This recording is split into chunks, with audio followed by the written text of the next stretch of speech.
pertanyaan pertama ya Bu, ini apa sih efektif gak menurut Ibu tentang pelajaran daring ini?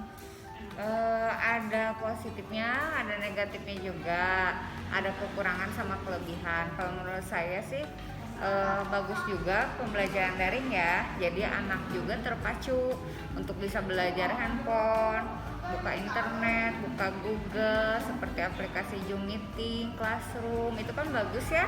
Jadi anak tuh otaknya jauh berkembang dengan teknologi.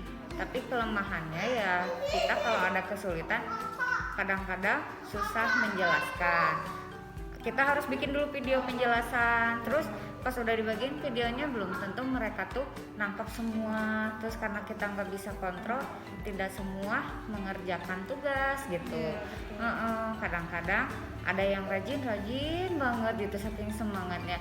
Kalau yang kurang media kayak yang nggak punya handphone atau handphonenya kurang canggih, itu kayaknya agak menghambat gitu pembelajaran. Sekarang berarti Ibu tuh menggurui kelas 3. Kelas 3. Kalau untuk kelas 3 Bu, metode apa saja yang Ibu terangkan kepada siswa kelas 3? Biasanya saya tuh lewat video, kalau enggak voice note, kalau enggak video call juga sama para siswanya. Tapi kadang-kadang anak tuh bosen gitu, kalau dikasih materi banyak bosen. Nah, cara mengatasinya biasanya saya itu suka ngasih tugas yang di luar materi buat bikin mereka semangat lagi gitu. Seperti setiap hari Sabtu kadang-kadang aku ngasih materi tentang masak-masak, misalkan masak nasi goreng sama bunda, harus ditulis bahan-bahannya, caranya gitu kan. Ada edukasinya juga, tapi dia menyenangkan. Terus kayak sekarang kemarin lagi ada materi menyanyikan Garuda Pancasila sekaligus mengenalkan lagu nasional untuk murid-murid. Soalnya kan zaman sekarang banyak yang nggak hafal Indonesia Raya aja, banyak yang nggak hafal gitu. Lagu-lagu wajib ya Bu ya? Iya, jadi saya tuh tugasinnya anak-anak suruh berkreasi nyanyi lagu Garuda Pancasila kayak gitu, pakai properti dan yang lain-lain. Ya. Tapi Bu, kalau misalkan untuk guru Ibu sendiri ya, untuk seorang guru, apa sih tantangan dari pandemi ini sebagai guru gitu ke profesi Ibu? Tantangannya ya susah, kita baru ketemu anak yang baru naik kelas 3, belum pernah ketemu gitu. Kadang terus saya ini minta foto-foto mereka, tapi kan nggak semua langsung hafal gitu. Ini nilainya yang gimana nih, yang aktif yang mana nih, nah gitu. Makanya benar-benar harus konsen banget gitu pas daring tuh, tugasnya dikasih nama, terus anaknya yang mana gitu. Nah itu yang agak sulit, terus nggak bisa kontrol setiap hari anak bisa hadir semua gitu. Nggak tahu alasannya yang nggak hadir apa sakit atau memang males atau memang kita nggak bisa nyusul ke rumahnya gitu, kayak gitulah. Apalagi lagi PPKM gini kan gitu.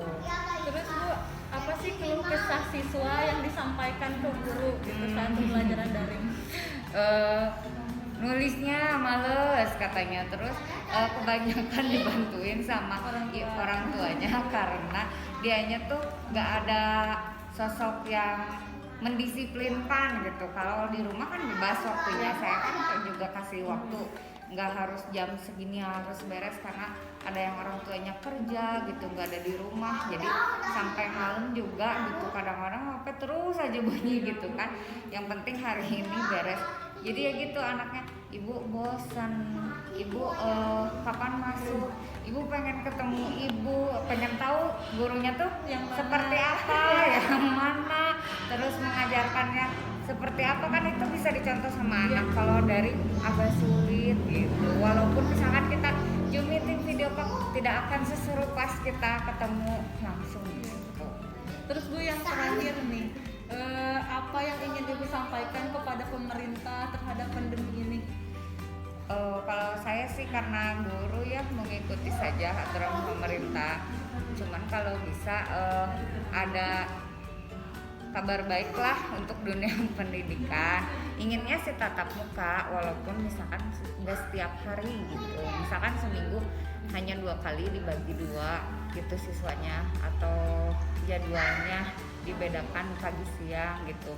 soalnya kasihan kalau pendidikan seperti terus nanti lama-lama anaknya tidak punya dasar fundamental yang kuat gitu dari segi kebangsaan, religi, apalagi pendidikan yang seperti pendidikan yang kayak disiplin anak gitu.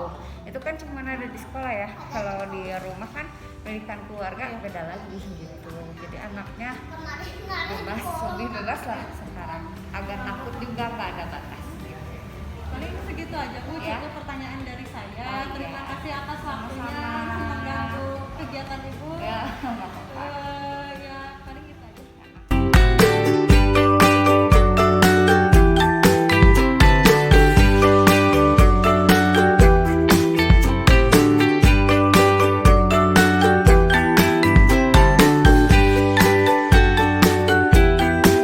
Selamat siang, Ibu izin memperkenalkan diri. Nama saya Ega Aziza Fitria, salah satu mahasiswi dari kampus IKIP Siliwangi Bandung.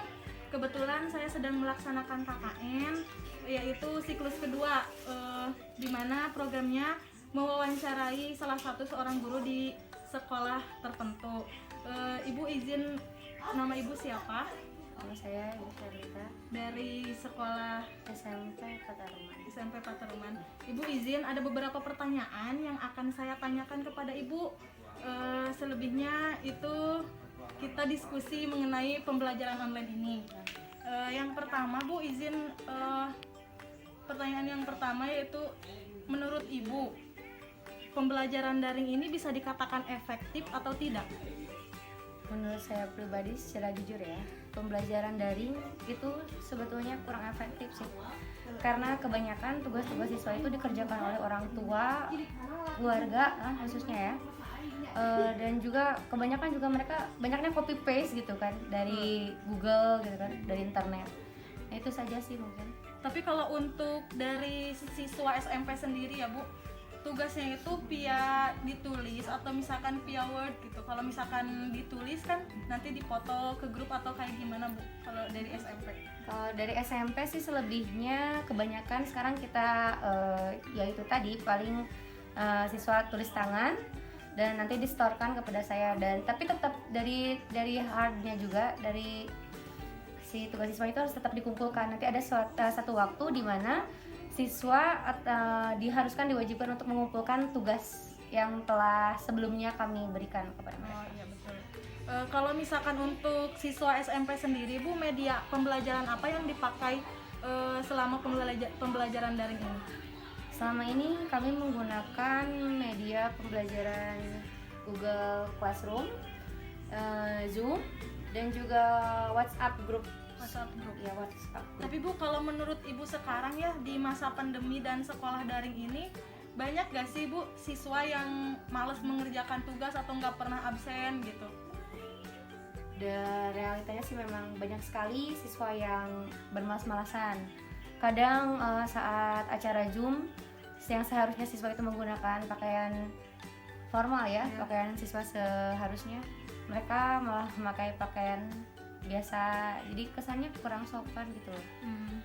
Terus kadang juga siswa menyepelekan gitu loh, pentingnya tuh kehadiran mereka di acara Zoom kelasnya itu. Nah, itu sangat menghambat mereka pribadi sih ya, dan menghambat kita juga sebagai seorang guru, karena jadinya kan kita menunggu-nunggu nih, menunda-nunda, anak ini kan belum mengerjakan. Nah, sedangkan pembelajaran selanjutnya kan mereka harus menerima pembelajaran yang lain kan. Nah, itu. Tapi kalau untuk selama ini belajar daring, kendala apa yang Ibu rasakan saat sekarang?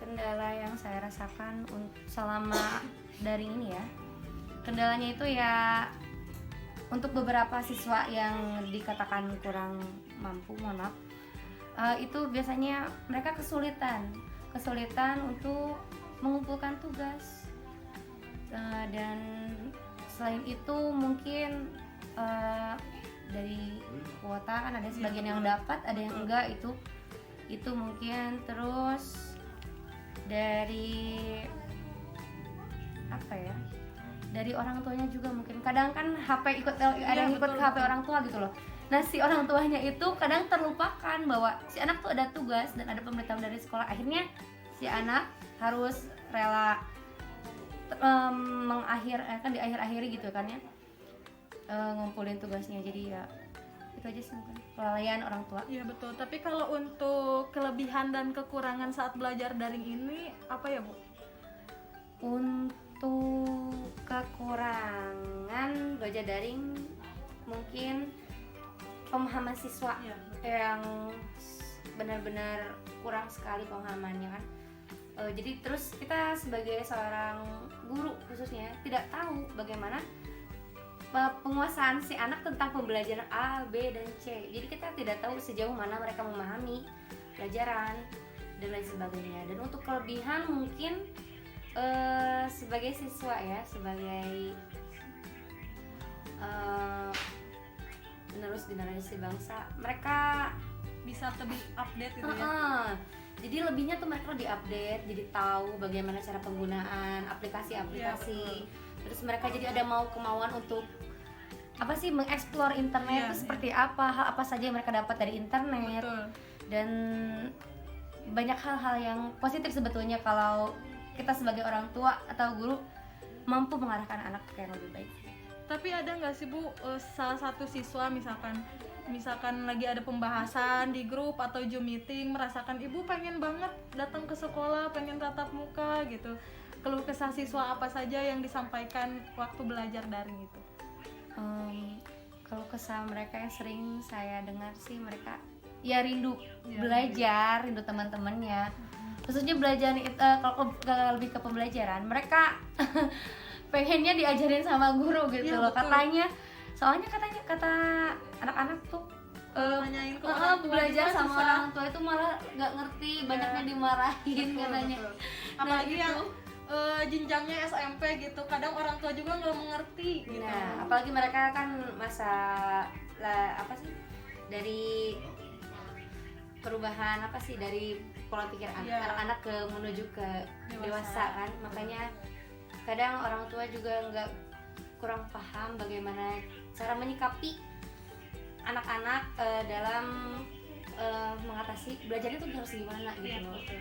Kalau misalkan dimarahin terus kan anak-anak malah jadi Mentalnya ya, mentalnya down. terus, jadi mereka juga jadi enggan kan untuk belajar. Itu saja. Terakhir ya Bu, apa yang ingin Ibu sampaikan kepada pemerintah dari dampak pandemi ini?